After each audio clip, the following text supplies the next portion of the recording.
c'est malheureux quand même. Il faut que ça circule. Bon, il faut le laisser là. C'est ça, voilà.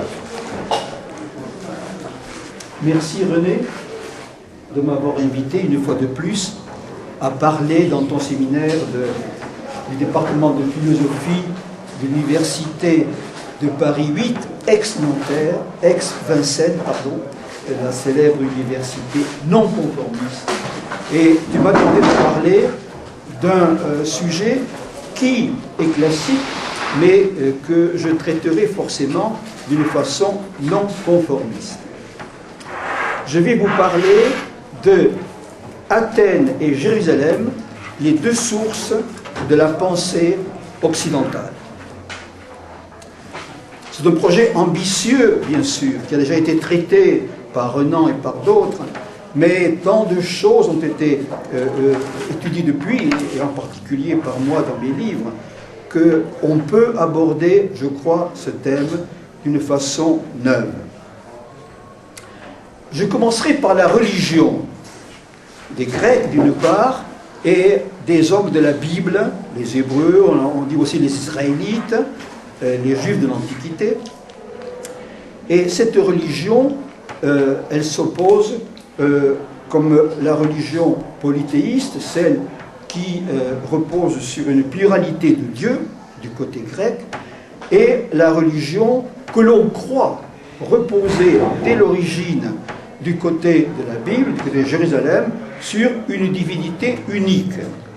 En réalité, il faut nuancer, parce qu'aussi bien du côté d'Athènes que du côté de Jérusalem, on a affaire à une divinité particulière qui a un lien propre avec la cité, avec le peuple.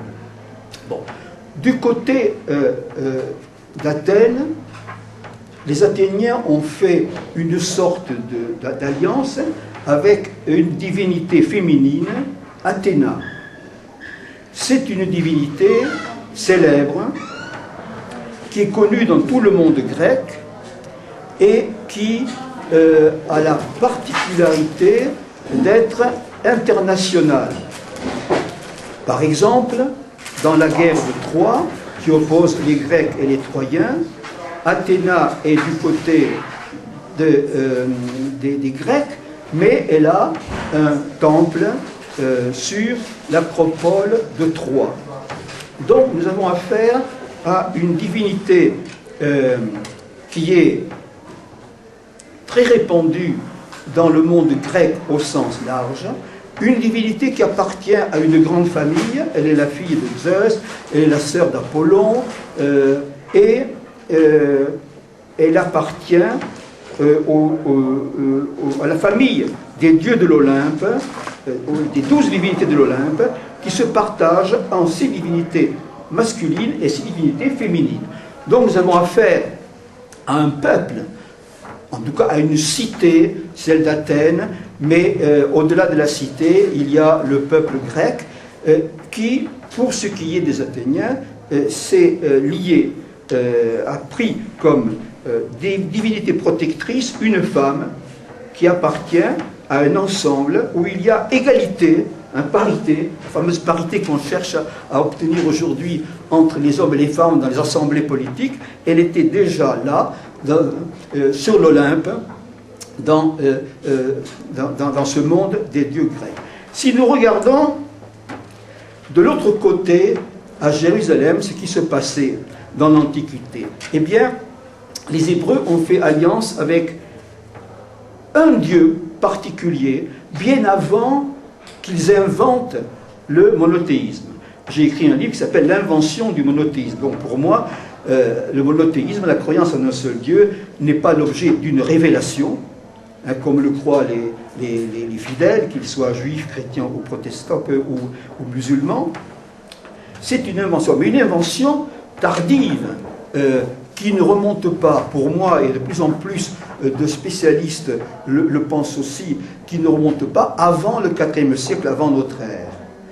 Auparavant, les Hébreux avaient une divinité qui s'appelle Yahvé. On l'écrit comme on veut, I-A-H-V, et accent aigu, on peut mettre Y, on peut mettre W au lieu de V, Yahvé. Et cette divinité était inconnue lorsqu'elle a été adoptée par les Juifs de l'Antiquité. Elle n'a pas de famille. On pense qu'elle vient du nord de l'Arabie et elle n'est pas vénérée par un autre peuple que le peuple juif de l'Antiquité, que les Hébreux. Vous voyez les différences déjà sensibles entre la déesse d'Athènes et le dieu de Jérusalem. Sans compter que ce dieu de Jérusalem est un dieu mâle, alors que les Grecs d'Athènes ont choisi comme divinité protectrice une femme. Et ce dieu-là, le dieu Yahvé, est un dieu mâle, et même quand il deviendra plus tard, au IVe siècle avant notre ère, le Dieu unique, lorsque les Juifs, on peut dire alors les Juifs, considéreront que leur Dieu est en réalité le seul Dieu qui existe, même alors il restera un Dieu mâle. Dans la Bible, on l'appelle le Dieu des armées, et lorsqu'il sera devenu le Dieu unique, qu'on le veuille ou non, c'est un Dieu qui a tous les caractères d'une divinité mâle. Que ce soit dans le judaïsme ou dans le christianisme, où l'on parle de notre Père qui est aux cieux, par exemple. Quelle attitude a-t-on à Athènes et à Jérusalem en face de cette divinité? Du côté de Jérusalem, ce qui domine, c'est la crainte et l'obéissance qu'il faut avoir. Car il n'y a qu'un seul Dieu. D'abord, le seul Dieu qui a fait une alliance avec le peuple juif et avec aucun autre peuple. Et ensuite, le seul Dieu qui existe. Donc, un seul Dieu qui a une volonté unique et qui impose à son peuple de lui obéir. Et il ressort de ce point de départ et de l'attitude qui en découle qu'il y a dans la Bible et dans les religions qui ont suivi, dans le christianisme en particulier, un sentiment de culpabilité qui flotte partout. On a peur de déplaire au Dieu, et si on déplaît au Dieu, eh bien, il va nous arriver malheur. Et par exemple, aujourd'hui encore, dans les messes chrétiennes, on supplie Dieu en disant « Ayez pitié de nous, pauvres pécheurs ». Ce qui domine, c'est ça. C'est le sentiment de culpabilité, et en contrepartie, on demande la pitié du Dieu qui est le seul Dieu qui existe, et donc on ne peut pas s'adresser à un autre. En Grèce, au contraire, ce qui est frappant dès le début, et la culture grecque commence avec Homère, au 8e siècle avant notre ère. J'ai parlé ici l'an dernier d'Homère, à la demande de René Scherer dans son séminaire. Ce qui est frappant, c'est que Homère parle des dieux avec une sorte d'irrespect. Il y a un jeu à l'égard des dieux. Il montre, par exemple, aussi bien dans l'Iliade que dans l'Odyssée, des scènes qui se passent sur l'Olympe, et où les dieux se chamaillent entre eux, et en viennent presque, et même en viennent aux mains réellement. Et tout ça est montré avec humour, avec un certain décalage, avec un regard, disons, critique, qui montre que, déjà à l'époque, au 8e siècle, et à plus forte raison après, les dieux ne font pas l'objet de la même attitude de la part des hommes qu'en Israël. Et ce qui est frappant, c'est de voir que plus tard, au 5e siècle avant notre ère, à l'époque de Périclès, à Athènes, au siècle de Périclès, le mouvement philosophique le plus important est celui des sophistes. Et chez les sophistes, le philosophe principal, le plus renommé, c'est Protagoras. Or, Protagoras, voici ce qu'il dit dans un traité qui s'appelle « Sur les dieux », dont nous n'avons que des fragments, en particulier la première phrase, parce que toute son œuvre a été laminée, oubliée, à partir du moment où le christianisme, dont le monothéisme chrétien est devenu la religion officielle de l'Empire romain, à partir du IVe siècle avant notre ère, et où on a éliminé la littérature polythéiste qui pouvait faire ombrage à l'idéologie monothéiste. Or, voilà ce que disait dans son traité sur les dieux Protagoras. Des dieux, au sujet des dieux, je ne puis savoir ni qu'ils existent, ni qu'ils n'existent pas, car beaucoup d'obstacles empêchent de le savoir, l'obscurité de la question et la brièveté de la vie de l'homme. Vous voyez,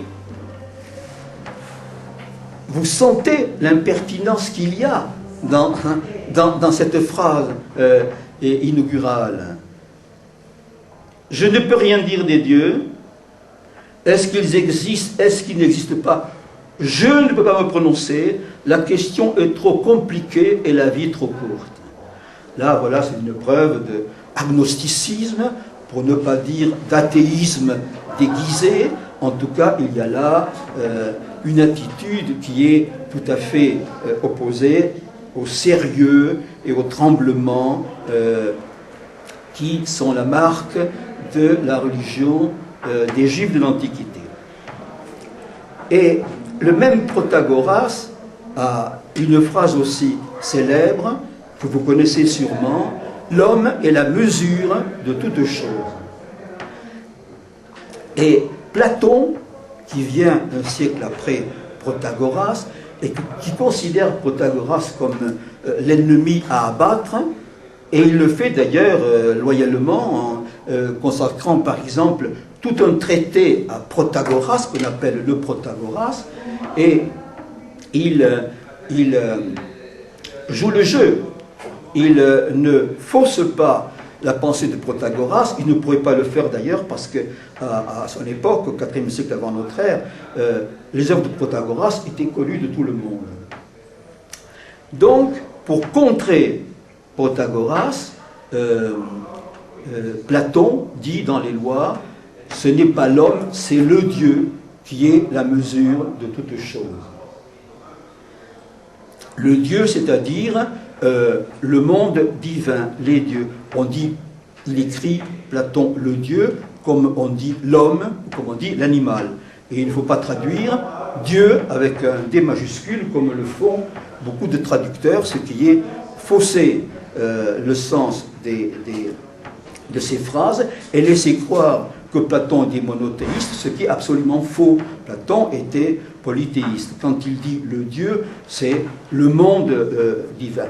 En tout cas, il s'oppose à Protagoras et donc aux sophistes. Les sophistes, ça veut dire les savants. C'était des philosophes qui avaient un savoir très étendu dans tous les domaines et qui voulaient l'enseigner et qui donnaient un enseignement payant, ce qui d'ailleurs horrifiait Socrate et Platon. Voilà. Et donc, entre la mesure, l'homme et la mesure de toute chose, qui est une approche qu'on a appelée par la suite, qu'on pourrait appeler aujourd'hui encore humaniste, l'homme est au premier plan. Il y a donc cette ligne qui est la ligne principale de la pensée grecque, et il faut se dire que Platon, lui, est à contre-courant de la pensée grecque en général. On a une fausse idée lorsque dans les manuels, même dans les universités, les départements de philosophie, on met l'accent sur Platon. En fait, Platon, bien que ce soit un écrivain génial, est un philosophe qui réintroduit le religieux dans la pensée grecque. Dans mon livre « La violence monothéiste », que je vous signale parce que dans ce livre-là, qui date de 2009, et j'en ai parlé d'ailleurs ici même, et vous avez ce livre dans la bibliothèque de l'université, dans ce livre-là, j'ai consacré toute une section à la pensée grecque, que j'ai appelée le modèle grec. Et cette section est suivie d'un parallèle entre Athènes et Jérusalem. Donc, ce que je vous dis aujourd'hui est un exposé nouveau à partir des matériaux et des recherches que je poursuis depuis longtemps et qui figurent en partie dans ce livre-là. Donc, je dis dans cette section qui s'appelle le modèle grec que après le siècle de Périclès, avec Platon, on assiste à un retour du religieux, comme on parle aujourd'hui, à juste titre, d'un retour du religieux.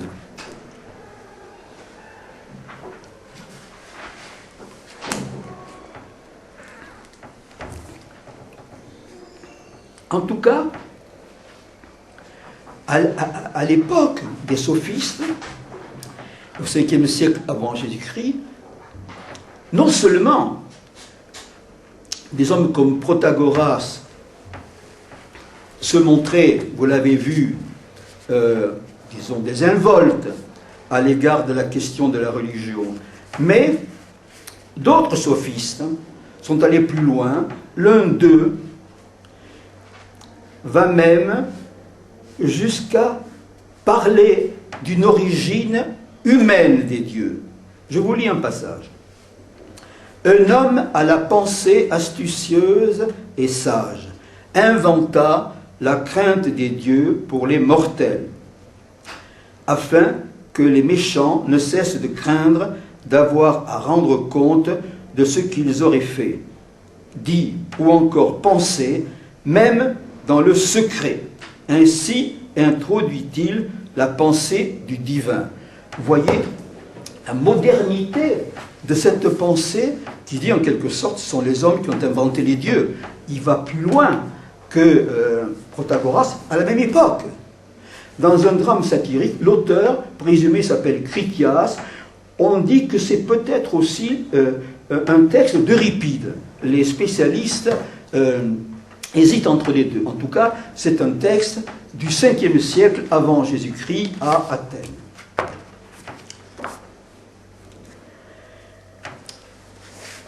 Même si on ne met pas en cause l'existence des dieux dans la Grèce de l'Antiquité, il reste que, du seul fait que les dieux soient plusieurs, de ce seul fait, et c'est le propre de ce qu'on appelle le polythéisme, n'est-ce pas, la pluralité des dieux, de ce seul fait, les hommes ne dépendent pas d'un dieu. Aucun dieu n'est en position de dicter aux hommes ce qu'ils doivent faire. Même pas Zeus. On le voit dans l'Iliade et l'Odyssée, où le pouvoir de Zeus, le roi des dieux, est contesté au sein de sa propre famille par sa femme Héra, qui est en même temps sa sœur, ou par sa fille Athéna. Et cette pluralité des dieux qui permet aux dieux de s'affronter avec des opinions ou des volontés différentes. On le voit dans la guerre de Troie, où certains dieux sont du côté des Troyens, d'autres du côté des Grecs. Eh bien, du côté des hommes, il y a le même jeu possible. On peut jouer tel dieu contre un autre. En tout cas, il y a là une marge de manœuvre.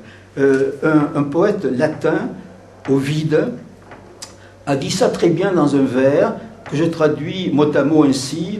Souvent, quand un dieu persécute, un autre Dieu vient à l'aide. Autrement dit, vous n'êtes jamais sûr de perdre. Si vous voulez, le pire n'est jamais sûr, comme dit le proverbe portugais. Et Ovide pensait peut-être, probablement, à l'Odyssée, où Ulysse, quand il fait naufrage, risque de mourir, et c'est la volonté d'un dieu Poséidon de le faire mourir, parce qu'il veut le punir, mais chaque fois, il est sauvé de la mort par la déesse Athéna.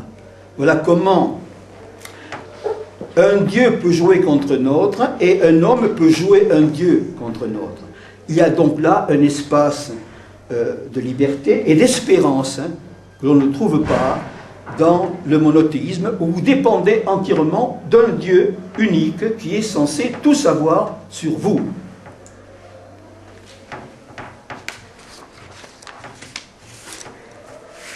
Dans ces conditions, quelle est la position des polythéistes grecs et des monothéistes hébraïques sur la question de la connaissance? Là aussi, la différence est tranchée. Voici comment commence la métaphysique d'Aristote. Je vous lis le début parce que c'est une phrase qui est très connue mais qui mérite d'être lue mot à mot et d'être connue et propagée. L'homme a naturellement la passion de connaître. Donc la passion de connaître, pour Aristote, c'est un phénomène humain qui dépend de la nature, naturellement, par nature.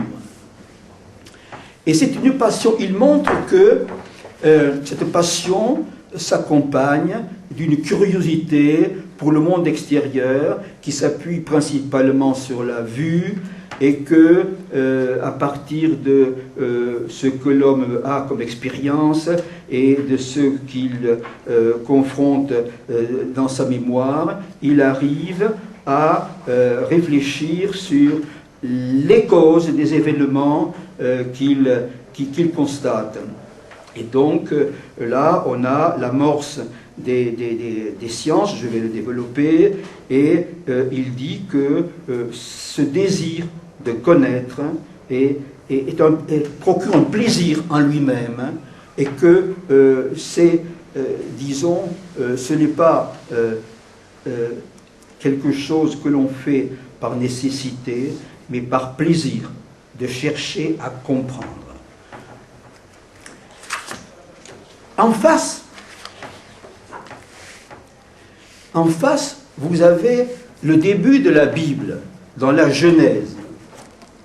Alors, dans la Genèse, je vous le rappelle, ceux qui ne sont pas de notre continent ne le savent peut-être pas, mais au début de la Bible, on dit que les premiers hommes créés, Adam et Ève, vivaient dans un jardin où il y avait toutes sortes de fruits, mais le Dieu ou les dieux, et il apparaît dans le texte hébreu, si on le regarde de près, que le texte primitif mettait en jeu les dieux, la pluralité des dieux, Elohim.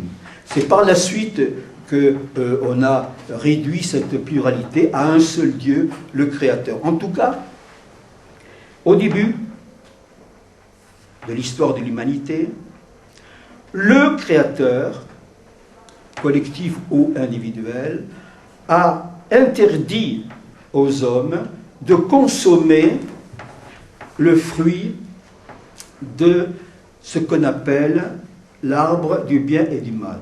De tout arbre du jardin tu pourras manger, mais de l'arbre de la connaissance du bien et du mal tu ne mangeras pas, car du jour où tu en mangerais, tu mourrais. Donc, en face de ce que dit Aristote, qu'il y a dans l'homme la passion naturelle de connaître, on voit à l'origine de la culture biblique, qui elle-même est à l'origine des trois religions monothéistes, le judaïsme, le christianisme et l'islam, il y a un interdit de savoir. D'un côté, la passion de connaître comme un phénomène naturel, de l'autre, l'interdit de savoir comme un interdit religieux. La connaissance du bien et du mal, il faut comprendre que il ne s'agit pas de la connaissance en général, mais de la connaissance de ce que l'homme doit faire, le bien, et de ce qu'il ne doit pas faire, le mal. Il s'agit donc d'une connaissance que nous appellerions morale. La connaissance de ce que doit être le comportement de l'homme s'il veut être agréé par le Dieu ou les dieux. L'idée d'une connaissance pour elle-même, d'un savoir pour lui-même, qui est typiquement grecque, est absente de la Bible. Est absente de la Bible, complètement. On ne doit pas chercher à savoir, car tout ce que l'homme pourrait savoir est déjà dit.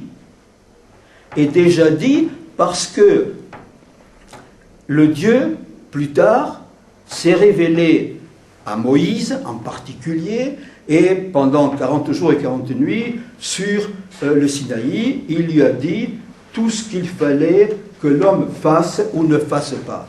Donc la connaissance du bien et du mal, elle a été transmise par le Dieu, non pas aux hommes en général, mais à un membre d'une ethnie qui a un lien particulier avec ce Dieu-là, Yahvé. Et c'est ainsi que les Juifs de l'Antiquité se sont coupés les portes de la connaissance scientifique et technique. Nous ne devons aucune découverte scientifique ni aucune innovation technique au peuple juif de l'Antiquité, qui pourtant a existé pendant une longue durée. Alors que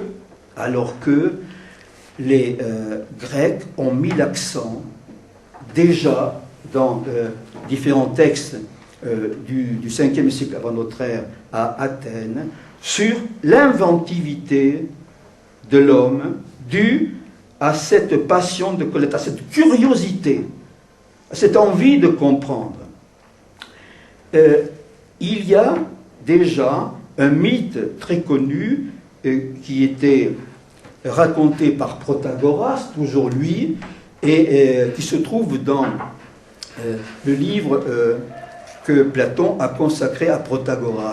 Il explique que les Juifs avaient demandé à deux titans, c'est-à-dire des divinités archaïques avant les dieux de l'Olympe, de pourvoir les animaux, et l'homme était considéré comme un animal comme un autre. D'ailleurs, c'est typiquement grec. Il n'y a pas de différence métaphysique entre l'animal, quels qu'ils soient les animaux, et les hommes. Les animaux font partie, comme l'homme, du règne qu'on appelle le vivant. Ce sont des vivants. La différence de l'homme par rapport aux animaux, c'est justement cette passion de connaître qui lui a permis d'inventer. Donc je reviens au mythe de Protagoras. Les dieux chargent deux titans, Épiméthée et Prométhée, de pourvoir les animaux de moyens qui leur permettront de se défendre, d'assurer leur survie. Et le premier, Épiméthée, qui n'était pas très malin, dit Protagoras, a donné aux animaux, à l'un la vitesse, à l'autre les ailes, donc des moyens naturels, physiques, pour assurer la survie de leur espèce, ou pour se défendre contre des prédateurs. Et à la fin, il a tout donné, il n'a plus rien à donner à l'homme. Alors, l'homme se trouve le plus démuni de tous les animaux.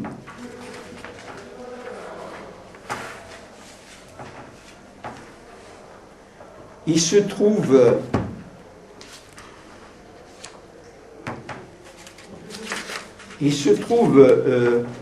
Je vais vous lire le texte parce que rien ne remplace le contact avec les textes.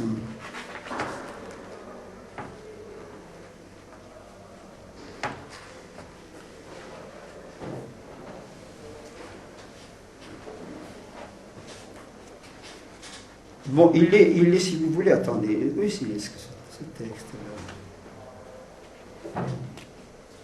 Bon, peu importe. L'homme se trouve nu et sans moyen matériel de se défendre. Par exemple, il n'a pas de griffes, il n'a pas de crocs, il n'a pas la vitesse qu'a le cheval, etc., etc.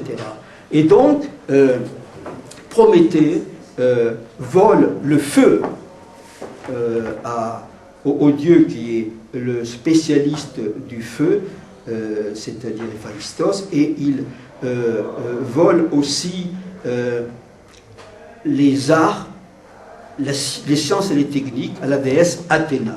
Car la déesse Athéna, la déesse des Athéniens, était célèbre pour être la protectrice, l'inspiratrice des sciences et des arts à la fois, et de tout ce qui est invention humaine.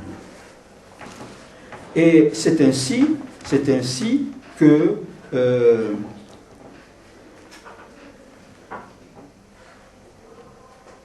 je leur appris, dit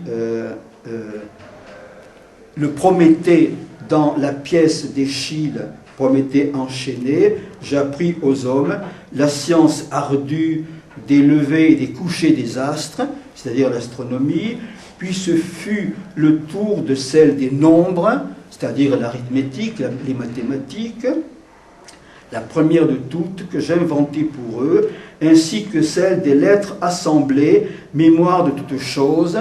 Donc c'est la parole et l'écriture qui gardent la mémoire de ce que les hommes ont fait, et c'est aussi moi qui le premier ai mis des bêtes insoumises sous le joug, dont c'est les débuts de l'élevage. Nul autre que moi n'inventa pour eux les véhicules aux ailes de toile, qui permettent aux marins de courir les mers. Vous voyez comment il décrit l'invention de la navigation, en utilisant la métaphore, l'image de l'aile qui permet aux oiseaux de survivre en échappant à leurs prédateurs. Les ailes de toile. Voilà. Et à ces inventions, alors, l'astronomie, les mathématiques, l'écriture, la domestication des animaux, la navigation, Prométhée ajoute la médecine et la métallurgie. Voilà quelques-unes des sciences principales que les Grecs ont inventées. Je voudrais faire référence encore ici, toujours à Athènes au 5e siècle avant Jésus-Christ, à une pièce qui est très connue de Sophocle, Antigone, où un chœur célèbre dit ceci: de tant de choses merveilleuses, la grande merveille, c'est l'homme. Il parcourt la mer, et la mer des dieux, la terre souveraine, une année après l'autre, l'immortel, l'inépuisable, il la travaille, il la retourne, alignant les sillons au pas des mulets. Donc, voyez-vous, il met l'accent sur l'invention de la navigation et l'invention de l'agriculture. Et plus loin, il dit, c'est le cœur qui parle, n'est-ce pas? Et le cœur représente, dans le théâtre, la collectivité, la communauté humaine. Donc, c'est l'ensemble des Athéniens, tels qu'ils voient l'homme et la place de l'homme dans l'univers, et la place de l'homme par rapport au Dieu, par rapport à la religion. Voici ce qu'il dit plus loin, et je m'en tiendrai là. Et le langage et la pensée agile, et les lois et les mœurs, il sait tout enseigner sans maître. Il sait tout enseigner sans maître. Le grec dit exactement, il sait tout enseigner lui-même. Là, j'utilise une traduction que je trouve bonne. Elle n'est pas tout à fait exacte, mais elle est très juste. Il sait tout enseigner sans maître, c'est-à-dire sans Dieu. C'est lui-même son propre fond, parce qu'il a en lui cette passion de peut-être, cette envie de savoir, et ce besoin de surmonter sa faiblesse initiale. L'homme est le plus démuni de tous les êtres vivants, mais par son invention, il a suppléé à ce qui lui manquait. Voilà comment les Grecs de l'Antiquité voient l'homme et la place de l'homme dans l'univers, et comment c'est l'homme lui-même, sans Dieu, qui peut accéder par palier à ce que nous appelons la civilisation. Alors que l'idée de civilisation ne se trouve pas dans la Bible. Il n'y a pas d'évolution de l'humanité dans la Bible qui serait dépendante de découvertes scientifiques ou techniques progressives qui amélioreraient la vie des hommes. Ça n'existe pas dans la Bible. Ça, c'est typiquement grec. Parmi les inventions principales typiques des hommes, vous avez noté que Protagoras, aussi bien qu'Échille dans le Prométhée ou que Sophocle dans Antigone, mettent en avant la parole et l'écriture. Hein. La parole, c'est logos, c'est un terme peut-être le plus important de la culture grecque, puisque logos, au sens propre, c'est la parole, mais ensuite c'est le bon usage de la faculté de parler, c'est-à-dire l'art de raisonner juste, et en abrégé la raison, la rationalité, là aussi c'est considéré comme une invention. Et les Grecs étaient très attentifs à leur langue, et ils ont fait une analyse de leur langue dès qu'ils ont adopté l'écriture alphabétique des Phéniciens au 8e siècle avant Jésus-Christ. C'est l'écriture qui a permis la rédaction de l'Iliade et de l'Odyssée. Cette écriture, empruntée aux Phéniciens, ne comprenait que des consonnes. Et les Grecs ont utilisé des signes pour noter les voyelles aussi. Parce qu'une langue est faite de consonnes et de voyelles. Il ne peut pas y avoir de langue sans les deux. Et donc, déjà, dans leur alphabet, ce qui suppose une analyse de la langue, de ce qu'on appelle les phonèmes, c'est-à-dire les éléments constitutifs d'une langue. Déjà, donc, dans leur alphabet, ils ont distingué les voyelles des consonnes, tandis que l'alphabet hébraïque, qui a la même origine phénicienne, ne note que les consonnes. Et autrement dit, c'est une aide-mémoire et non pas la transcription exacte de la parole. Et à partir de l'étude de cet outil qu'est la langue, considérée comme un outil, eh bien, les Grecs ont élaboré et amélioré une langue, le grec, qui a des particularités que l'on ne trouve pas dans l'hébreu. Dans mon parallèle entre Athènes et Jérusalem, j'ai fait une comparaison des deux langues que je n'ai vues nulle part ailleurs. Si ça vous intéresse, vous pourrez vous reporter dans ce livre qui est dans votre bibliothèque. Alors, en résumé, je dirais que la langue grecque est très riche, tandis que la langue hébraïque a 15 fois moins de mots. Vous voyez, le rapport est de 1 à 15. Ce qui montre déjà, on peut le supposer, une curiosité bien moindre de la part des Hébreux sur le monde environnant, curiosité bien moindre que celle des Grecs. D'autre part, la morphologie, les formes grammaticales et la syntaxe de l'hébreu sont rudimentaires et sont souvent équivoques. Il n'y a pas de précision, tandis que le grec, au contraire, a cherché à clarifier et à préciser toujours le sens des termes et le sens des relations entre les termes et entre les phrases.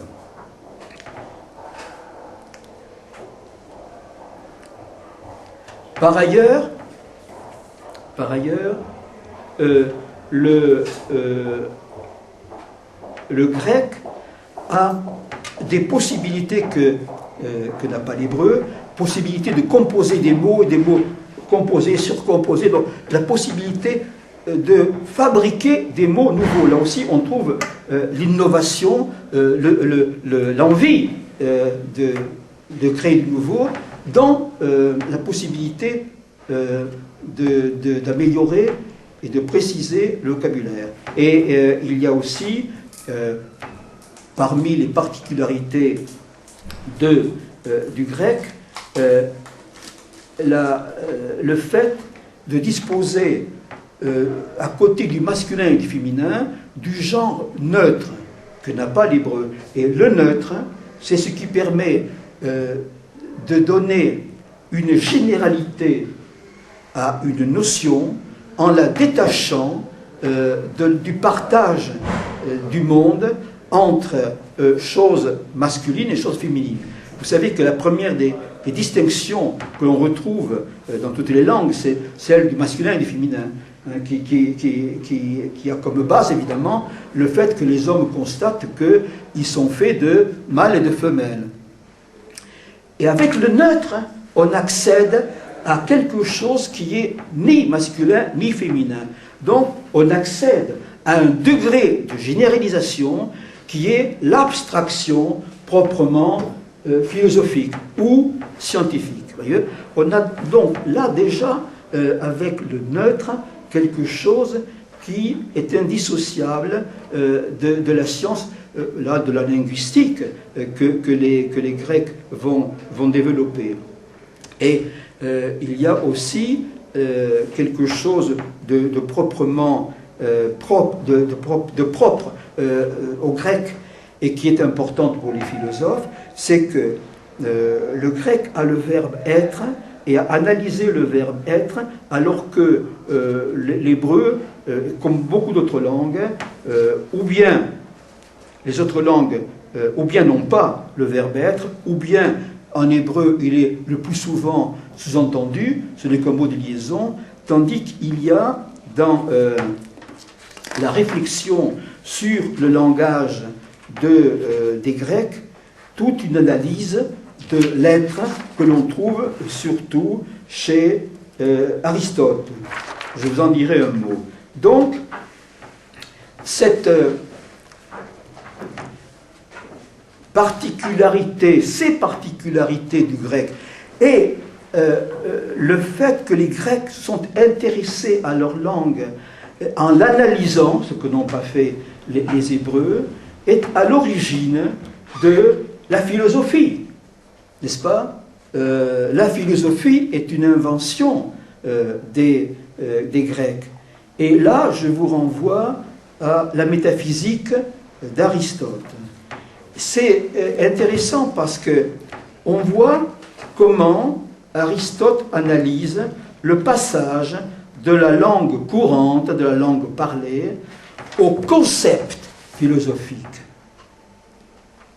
Le souci des Grecs qui ont philosophé, c'est de partir de la langue courante, mais en essayant d'enlever tout ce qu'il y avait d'équivoque pour arriver à des termes qui soient à la fois abstraits, généraux et universels dans la mesure du possible.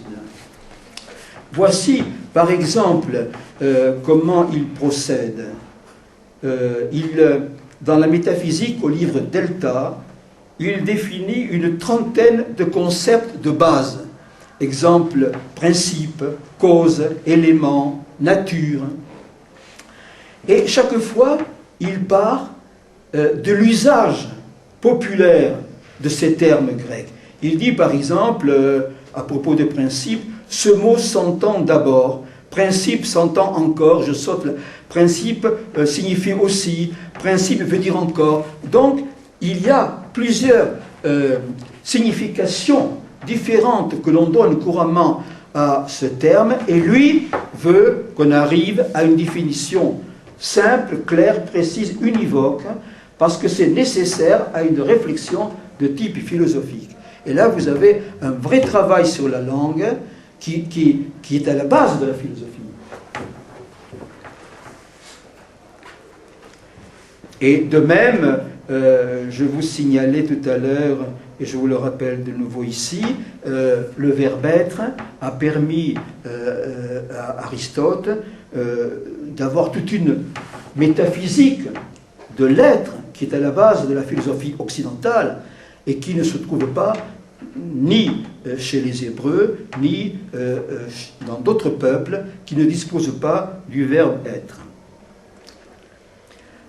En plus de la philosophie et de la linguistique dont j'ai parlé, le travail sur la langue des Grecs a porté aussi sur ce que nous appelons la logique, c'est-à-dire sur l'étude des formes et non plus des contenus des raisonnements.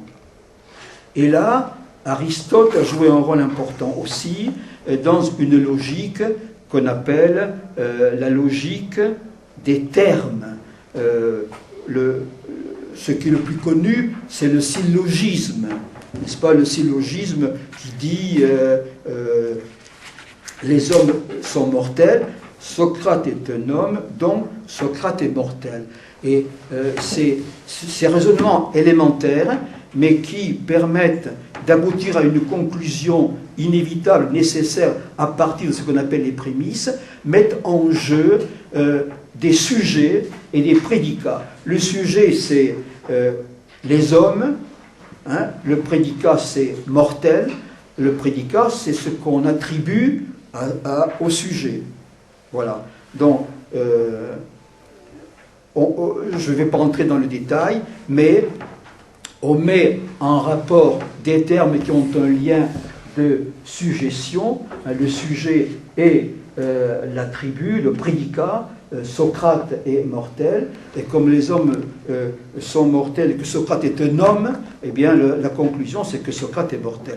Voilà le syllogisme le plus connu, mais Aristote a fait mieux, a fait plus, et en particulier, c'est lui qui a imaginé de donner à ces propositions, ou à ces termes plutôt, le sujet ou le prédicat, des lettres. Et donc c'est lui qui a codifié, n'est-ce pas, ces rapports logiques en disant A et B et C. Vous voyez comment, là aussi, l'abstraction, le pouvoir d'abstraction intervient, comme il le faisait dans la définition des concepts en philosophie, pour définir les éléments de base qui serviront à la logique. La logique a été développée plus tard, au IIIe siècle avant notre ère, par les stoïciens. Les stoïciens qui, eux, ont étudié les relations, non plus des termes entre eux, mais des propositions entre elles. Voici un exemple facile. On prend deux propositions distinctes. Il fait jour et il fait clair. Et on montre qu'entre ces deux propositions, il peut y avoir des relations de sens différents. Par exemple, des relations de conditions. S'il fait jour, il fait clair. Ou bien des relations de coordination. Il fait jour et il fait clair. Ou bien des relations de disjonction. Ou bien il fait jour, ou bien il fait clair. Ou bien des relations de cause. Parce qu'il fait jour, il fait clair. Oui, ça n'a l'air de rien. Mais c'est une étude aussi des formes, n'est-ce pas, du raisonnement, des formes qui atteignent un degré de généralité tel que ces relations peuvent s'appliquer à toutes sortes de cas particuliers et même à toutes sortes de langues en dehors du grec. Voilà donc, en deux mots, avec la logique qui s'ajoute à la philosophie, à la linguistique, ce que nous devons aux réflexions des Grecs sur leur langue et sur la langue en général. Et l'autre domaine, encore plus important, c'est la réflexion qu'ils ont conduite sur les nombres. Non plus sur le langage verbal, mais sur le langage des nombres. Et là, c'est le personnage le penseur le plus important, c'est Pythagore, au VIe siècle avant notre ère. Pythagore a établi une table des concepts fondamentaux nécessaires aux mathématiques, avec ces deux branches que l'on voit apparaître nettement déjà maintenant, même si elles sont confondues, l'arithmétique d'une part, qui est l'étude des relations des nombres entre eux, et la géométrie, qui est l'étude des figures construites avec des lignes, et que l'on ne peut calculer qu'au moyen de nombres. Donc c'est la relation, la géométrie, c'est la relation des figures et des nombres. Alors dans la table de Pythagore, qui est très connue, que Aristote a reproduite, il y a 10 contraires qui s'opposent, comme le pair et l'impair, l'unité et la pluralité. L'impair et le pair, ça nous paraît banal, c'est très important, ces réflexions sur le pair et l'impair, à tel point qu'en plusieurs endroits, Platon appelle les mathématiques la science du pair et de l'impair. En deux mots, le pair est un nombre qui est divisible par lui-même, qu'on peut diviser en deux. On peut diviser 16 en 2, ça fait 8, 8 en 2, ça fait 4, 4 en 2, ça fait 2. Tandis que l'impair, si vous prenez 17, n'est pas divisible en 2 par lui-même. Et ça entraîne dans les relations des nombres entre eux des conséquences importantes. Voilà le genre de réflexion à partir desquelles les mathématiciens ont réfléchi. Et on en arrive au IIIe siècle avant Jésus-Christ, au travail d'Euclide, qui est un travail de synthèse, de mise au point du travail effectué en amont pendant 3 siècles, depuis Pythagore, par des quantités de mathématiciens. Vous connaissez les éléments d'Euclide, ce livre célèbre, mais ça vaut la peine d'y aller voir. C'est possible d'y aller voir en grec, parce que vous verrez comment procèdent les mathématiciens et comment procède un mathématicien qui a voulu faire la synthèse du travail mathématique avant lui. Et là aussi, René, ce qui est frappant, c'est la recherche de concepts qui soient définis d'une façon précise, claire et univoque, qui n'admettent pas de malentendus. Par exemple, il y a 2 concepts types qui sont à la base des mathématiques, et surtout de la géométrie, c'est le point et la ligne. Alors, le point, qu'est-ce que c'est que le point? Qu'est-ce que c'est que la ligne? Ce sont des concepts abstraits qui n'ont pas d'équivalent dans la nature. Ce sont des inventions. Dans la nature, il n'y a pas de point, il n'y a pas de ligne. Voici comment procède dans ses définitions Euclide. Un point est ce dont il n'y a aucune partie. Donc c'est une abstraction. Deuxièmement, une ligne est une longueur sans largeur. Donc, là aussi, c'est une abstraction. Quelque chose qui n'existe pas dans la nature, qui est une invention humaine. Troisièmement, il met alors en relation le point et la ligne. Il dit, les limites d'une ligne sont des points. Alors, il faut comprendre que le point, et c'est ce qui délimite une ligne. Une ligne, en théorie, c'est quelque chose d'indéfini, d'illimité, qui peut être étendu d'un côté ou de l'autre indéfiniment. Or, il n'y a de science, disent les mathématiciens et dit Aristote, que de ce qui est limité, déterminé. Le premier des couples de contraires dans la table de Pythagore, c'est le limité et l'illimité. Sur l'illimité, on ne peut pas avoir de prise. Une ligne, si elle est indéfinie, vous ne pouvez rien faire avec elle. Il faut la limiter. Et le point, c'est ce qui limite une ligne. C'est ce qui sectionne d'une façon abstraite une ligne. Et si vous prenez, une ligne indéfinie, vous faites un point ici, un point là, vous délimitez un segment de droite. Et là, sur un segment de droite, vous pouvez travailler. Si vous prenez une figure qui est n'importe comment, vous ne pouvez rien faire avec elle. Il faut l'interrompre.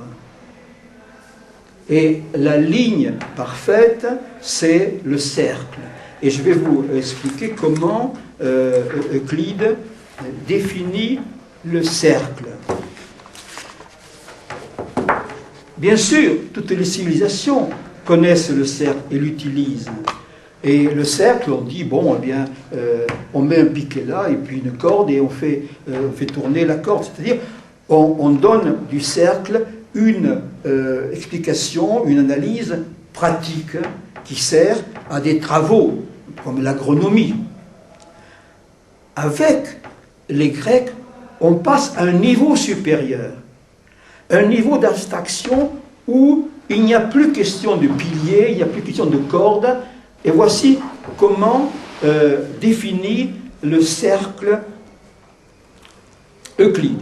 Un cercle est une figure plane, contenue par une ligne unique, par rapport à laquelle toutes les droites menées à sa rencontre à partir d'un unique point, parmi ceux qui sont à l'intérieur de la figure, sont égales entre elles.